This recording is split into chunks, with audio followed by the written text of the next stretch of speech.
সালামুন আলাইকুম। আইএসপির basic English ক্লাসে সবাইকে স্বাগত।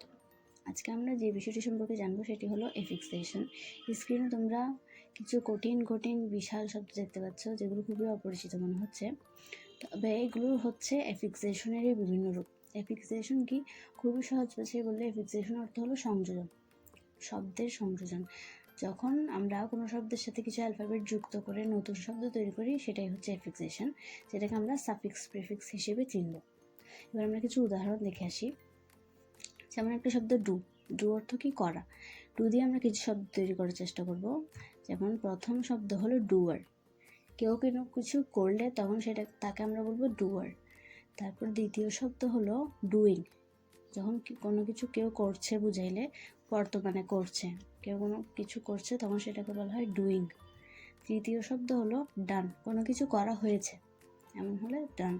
চতুর্থ শব্দ হলো আন্ডু। এই শব্দটির সাথে তোমরা মোটামুটি পরিচিত। যখন আমরা কোনো ডিভাইসের মাধ্যমে এডিটিং এর কাজ করি, তখন একটা স্ক্রিনে আইকন থাকে অ্যারো চিহ্নের মতো, যেটা দিয়ে আমরা কোনো এডিটের কাজ করার পর যদি আমাদের পছন্দ না হয়, সেটাকে আমরা পূর্বের অবস্থায় ফিরিয়ে নিতে চাইলে আন্ডুতে ক্লিক করি, ওইটাই আন্ডু। তো এটা ডু থেকে এসেছে। এবার ডু অর্থ কি ছিল? করা। কি করবো আমরা? কাজ, ওয়ার্ক দিয়ে এবার আমরা চারটা শব্দ তৈরি করার চেষ্টা করব। প্রথম শব্দ হচ্ছে ওয়ার্কিং। কোনো কাজ করা হচ্ছে, এখন করা হচ্ছে বোঝালে ওয়ার্কিং। দ্বিতীয় শব্দ হলো ওয়ার্কার। কেউ কোনো কাজ করলে তাকে আমরা ওয়ার্কার বলি। তৃতীয় শব্দ হচ্ছে হোমওয়ার্ক, বাড়ির কাজ। চতুর্থ শব্দ হচ্ছে নেটওয়ার্ক। এখন প্রশ্ন আসতে পারে যে নেটওয়ার্কের সাথে ওয়ার্কের কী সম্পর্ক? আমরা জানি নেটওয়ার্ক কোনো না কোনোভাবে তারের সাথে সম্পর্কিত, তারের সংযোগের মাধ্যমে আমরা নেটওয়ার্ক পাই। তো এই যে নেটওয়ার্কের যে তার, এই তারগুলো মূলত সূক্ষ্ম কিছু তারের কুণ্ডলী দিয়েই মোটা তারটা তৈরি হয়। ওই যে সূক্ষ্ম তারের কুণ্ডলী, সেটাকে নেটের সাথে তুলনা করে, এই জন্যই নেট। আর ওয়ার্ক কেন? যেই নেট দিয়ে কোনো কাজ করা হয় তাই হচ্ছে নেটওয়ার্ক। ওকে, এবার আমরা আরেকটি শব্দ দেখব। কাজ করতে করতে আমরা অনেক সময় ব্যর্থ হয়ে যাই, তখন আমাদের কী করতে হবে? ট্রাই দিয়ে আমরা চারটা শব্দ তৈরি করব। প্রথম শব্দ হলো ট্রাইং। ট্রাই অর্থ কী ছিল? চেষ্টা। যখন কেউ কোনো কিছু চেষ্টা করছে বোঝালে trying. I am trying to explain affixation. আমি এফিক্সেশন বোঝানোর চেষ্টা করছি। দ্বিতীয় শব্দ হলো ট্রাইড। আমি চেষ্টা করেছিলাম। এরপরের শব্দ হলো রিট্রাই। এই শব্দটির সাথে আমরা অনেক পরিচিত। যখন আমরা কিছু সার্চ করি গুগলে বা কোনো ওয়েবসাইট ঢুকে, তখন ফলাফল আসে না, তখন একটা স্ক্রিন ব্ল্যাঙ্ক হয়ে যায় আর এই শব্দটা লেখা থাকে রিট্রাই। এটাকে আমরা অনেক সময় হয়তো রেট্রি বলে ফেলি, বাট আসলে এটা হবে রিট্রাই, অর্থাৎ পুনরায় চেষ্টা করুন।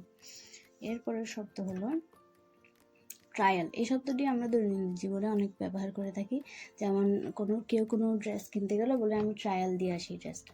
এই শব্দটির সাথেও তোমরা পরিচিত। এরপর আমরা আরেকটি নতুন শব্দে চলে যাই, রিয়েল, বাস্তব বা আসল। এটা দিয়ে আমরা চারটা শব্দ তৈরি করার চেষ্টা করব। প্রথম শব্দ কি? রিয়েলিটি, বাস্তবতা। দ্বিতীয় শব্দ আনরিয়েল, অবাস্তব। তৃতীয় শব্দ হলো রিয়েলি, অর্থাৎ বাস্তবেই বা আসলেই। চতুর্থ শব্দ হলো ফর রিয়েল। এটা বর্তমানে খুবই ট্রেন্ডে থাকা একটি শব্দ। মানুষের মুখে, কমেন্টে, ইনবক্সে, সব জায়গায় এটা চলতে থাকে, ফর রিয়েল। অনেকে এটাকে অর্থ না জেনেই ব্যবহার করে, আবার অনেকে খুব সংক্ষেপে FR দিয়ে লিখে। শব্দটির সাথে তোমরা পরিচিত। এটা অর্থ বাস্তবেই বা আসলেই বোঝালে, যখন আমরা কোনো একটা বিষয় জানার পর সেটার সাথে রিলেট করতে পারি বা মনে হয় যে হ্যাঁ সে সত্য বলছে, তখন আমরা বলি এটা ফর রিয়েল। এরপরের শব্দ হলো ওয়ার্ল্ড। এটা দিয়ে আমি শব্দ তৈরি করব না, এটা তোমাদের হোমওয়ার্ক থাকবে যে তোমরা আমার জন্য চারটে শব্দ তৈরি করে কমেন্টে জানাবে। এখন একটা জিনিস খেয়াল করো, আমরা যে চারটি করে শব্দ তৈরি করলাম, প্রত্যেক চারটি শব্দেরই একটি মূল শব্দ ছিল। এই মূল শব্দ থেকে কিন্তু আমরা বাকি শব্দগুলো তৈরি করেছি। তো এখন দেখো সাফিক্স প্রিফিক্সে কি হয়, এই যে একটা করে মূল শব্দ থাকবে, এটার সাথে বিভিন্ন শব্দ যুক্ত করে, বিভিন্ন অ্যালফাবেট যুক্ত করে আমরা নতুন শব্দ তৈরি করি। হয়তো আরেকটা জিনিস খেয়াল করো তোমরা, এই যে আমরা শব্দ তৈরি করলাম সবগুলোর হয়তো সামনে, এই যেমন দেখো ডু আর অথবা আনডু, এই মূল শব্দের পরে বা মূল শব্দের আগে কয়েকটি অ্যালফাবেট যুক্ত করে আমরা নতুন শব্দ তৈরি করছি। সব শব্দই ইংলিশের যত কঠিন লম্বা শব্দ আছে, সবগুলো এভাবেই কোনো না কোনো সহজ শব্দ থেকেই তৈরি করা হয়েছে। সহজ শব্দগুলো কি? এই যে মূল শব্দগুলো, যেগুলো দিয়ে আমরা মূলত শব্দ তৈরি করেছি। তাহলে এই যে মূল শব্দগুলো জানা থাকলে কিন্তু আমরা অনেক শব্দ তৈরি করে ফেলতে পারবো। যেমন আমি কিছু উদাহরণ দেখাই স্ক্রিনে, দেখো। এই যে বিশাল বিশাল শব্দ কিছু পোমের মতো আসছে, এগুলো সবই কিন্তু কোনো না কোনো মূল শব্দ থেকে এসেছে, যেগুলোর অর্থ তোমরা অলরেডি জানো। তাই এই এফিক্সেশন যখন আমরা বোঝা শুরু করব, তখন আমরা এসব শব্দ নিজেরাই তৈরি করে ফেলতে পারবো এবং এগুলোর অর্থ আলাদাভাবে মুখস্থও করতে হবে না। মূল শব্দের অর্থ যখন আমাদের জানা থাকবে, এই শব্দগুলো আমরা বুঝে নিব। তো এখন কি বললাম, এই শব্দগুলো কিন্তু একটি মূল শব্দের সামনে বা পিছনে কিছু অ্যালফাবেট যুক্ত করেই তৈরি করা হয়েছে। তো এই যে সামনে বা পিছনে যুক্ত করা, এটাকে মূলত আমরা সাফিক্স প্রিফিক্স হিসেবে চিনব। এই যে সাফিক্স প্রিফিক্স, প্রিফিক্সের প্রি শব্দটির অর্থ হলো, প্রি শব্দটি এসেছে প্রিভিয়াস বা বিফোর থেকে, যার অর্থ হলো পূর্বে। অর্থাৎ কোনো শব্দের পিছনে যখন আমরা কোনো শব্দের আগে পূর্বে যখন আমরা কোনো অ্যালফাবেট যুক্ত করে নতুন শব্দ তৈরি করবো, সেটাকে বলা হয় প্রিফিক্স। যেমন আমরা কিছু উদাহরণ দেখি, রিস্টার্ট, স্টার্ট এখানে মূল শব্দ, আমরা রি যুক্ত করে এটাকে আরেকটা নতুন শব্দ তৈরি করলাম, পুনরায় শুরু করা, রিস্টার্ট। অনেক সময় আমাদের ফোনে বা ল্যাপটপে বা কম্পিউটারে দেখা যায় যে রিস্টার্ট দিতে বলে, পুনরায় চালু করতে বলে, ওইটাই হচ্ছে যে রিস্টার্ট। এরপরে শব্দ দেখো রিসেট, এটাও আমরা চিনি, এই শব্দটার সাথে আমরা পরিচিত। এটাও হচ্ছে কোনো ডিভাইসে কোনো প্রবলেম দেখা দিলে বলা হয় রিসেট করতে, মানে পুনরায় সেট করতে, প্রথম থেকে আবার ডিভাইসটি সেট করতে। এরপর তৃতীয় শব্দ হলো রিট্রাই, এটার সাথেও তোমরা পরিচিত। এরপর সাফিক্সের সাফ শব্দটি এসেছে, শব্দটির অর্থ হলো আন্ডার বা এক্সটেন্ড, বৃদ্ধি করা। যেমন ধরো আমি তোমাকে এখন বললাম তোমার খাতায় দুইটি সংখ্যা লিখো, তাহলে তুমি ধরো লিখলে 25, এবার আমি বললাম সব সংখ্যাটি তুমি বৃদ্ধি করো, তাহলে নিশ্চয়ই তুমি 25-এর পরে আরও কিছু সংখ্যা লিখে সংখ্যাটিকে বৃদ্ধি করবে, তাই না? কেউ কখনোই 25-এর আগে সংখ্যা লিখে বৃদ্ধি করবে না। তো সাধারণত বৃদ্ধি বলতে আমরা এটাই বুঝি যে পরে কিছু যুক্ত কর, তাই সাফিক্সটাও একই, কোনো শব্দের পরে কিছু যুক্ত করে যখন আমরা নতুন শব্দ তৈরি করি সেটাকে বলা হয় সাফিক্স। এবার আমরা কিছু উদাহরণ দেখি সাফিক্সের।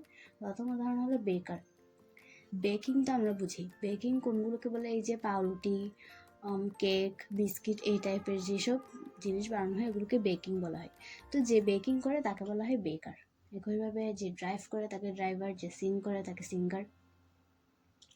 এখন প্রশ্ন হচ্ছে সাফিক্স প্রিফিক্সের সাথে আমরা পরিচিত হলাম, কিন্তু কথা হচ্ছে আমরা কেন কোনো ওয়ার্ডকে চেঞ্জ করব, কেন আমরা সামনে পিছনে কোনো কিছু যুক্ত করে একটা ওয়ার্ডের পরিবর্তন ঘটাবো, সেটা বোঝার জন্য আমরা একটা কিছু প্যাসেজ দেখে আসি। এই যে দুটি প্যাসেজ, এগুলো দেখা, এগুলো আমরা সলভ করবো না, এখানে সলভ অ্যান্সারগুলো দেওয়া থাকবে, আমরা শুধু দেখবো যে ওয়ার্ডগুলোকে কেমনে চেঞ্জ করা হলো।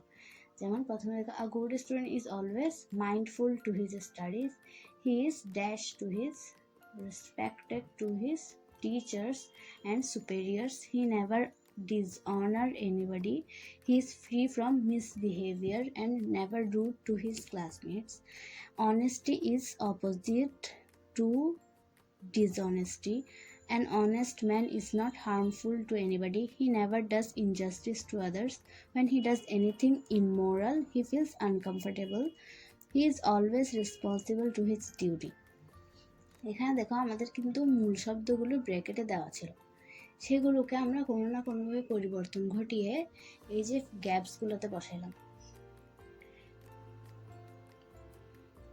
এই যে গ্যাপসগুলো আমরা কিন্তু মূল শব্দগুলোকে সরাসরি গ্যাপসে বসাইনি। কেন বসাইনি? কারণ সেটা অর্থের, মানে যে সেন্টেন্সটা দেওয়া আছে ওইটার অর্থের সাথে মিলতো না, এই জন্যই আমরা কি করেছি, ওয়ার্ডগুলোকে মানানসই করার জন্য, ওই গ্যাপসে বসানোর জন্য মানানসই করার জন্য পরিবর্তন ঘটিয়ে প্যাসেজটা ফিল আপ করেছি, গ্যাপসগুলো ফিল আপ করেছি।